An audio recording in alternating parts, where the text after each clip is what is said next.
and Bobbin, episode 12. My name is Ashley, and I know it's cold outside and we're all hibernating inside, but I have a video today that might help you finish some of those projects since you will probably be inside doing that today and maybe the rest of the weekend. It's supposed to stay cold, so I'm going to show you today bias binding. We get a lot of questions in here asking if we carry bias binding to buy, but when we do bias binding, we like to cut it ourselves because we like it to match our quilt. So it's a lot simpler than most people think, so hopefully this video will help you, and we'll get started cutting it for you. Alright, so you're going to start with cutting the selvage off first. You might want to save that. There are some cute patterns out there that you salvage. Then you'll open your fabric up and you'll pull the left-hand corner to the right side and make a 45-degree angle lining up your raw edges so you have a triangle. And then you'll take your left-hand corner here and pull it down to your right-hand corner. Now, you have a fold here, and that means that whatever the width you are going to cut your binding or your border, because you can use this bias binding method to cut borders, you want to do your first cut, only your first cut, half of the width that you want your binding to be. So typically at Quilted Memories, we like to do a 2.5-inch wide binding. So I will start, my first cut will be 1 1/4. Now, you can see I have my 1 1/4 lined up. I've got my Creative Grid 6.5-inch by 24-inch ruler, which is great when I'm cutting my bias binding because it's lengthy, but it is manageable. So now I have my first piece cut. Now from now on forward, I want to turn my ruler and do 2.5. And I can have it lined up. It's long enough.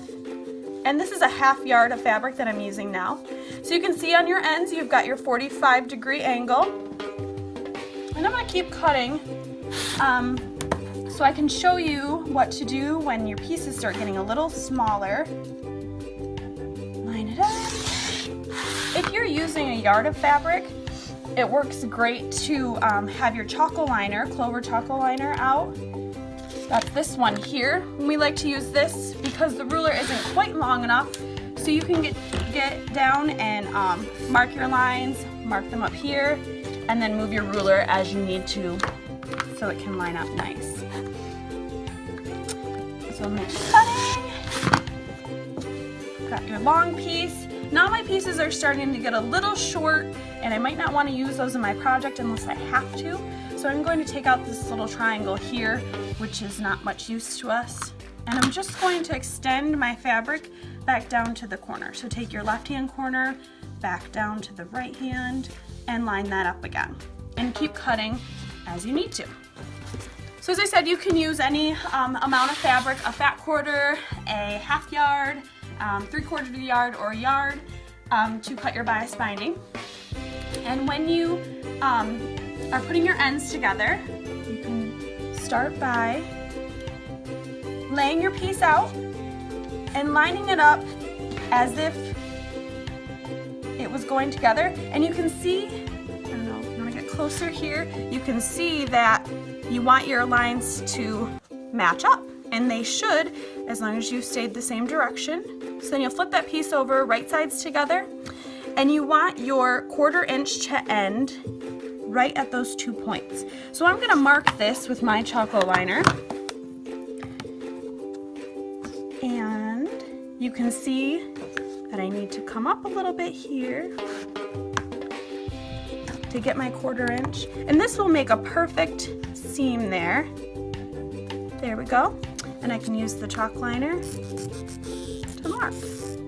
You pin that, and then you'll sew right there, and when you pull that over, you will have your lines matching up and your bias binding. And you keep continuing putting those together until you have your long pieces binding. Fold them in half, press them as if you would normal binding, and you can have your binding on in a minute. So we get the question a lot that if we have bias binding, but we like to make our own again because it matches our quilt, and and this is a really fast way to do it and pretty simple.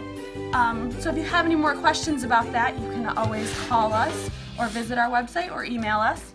I'm attaching this bias binding chart to the video today, and it is free to you. You may print it as many times as you'd like.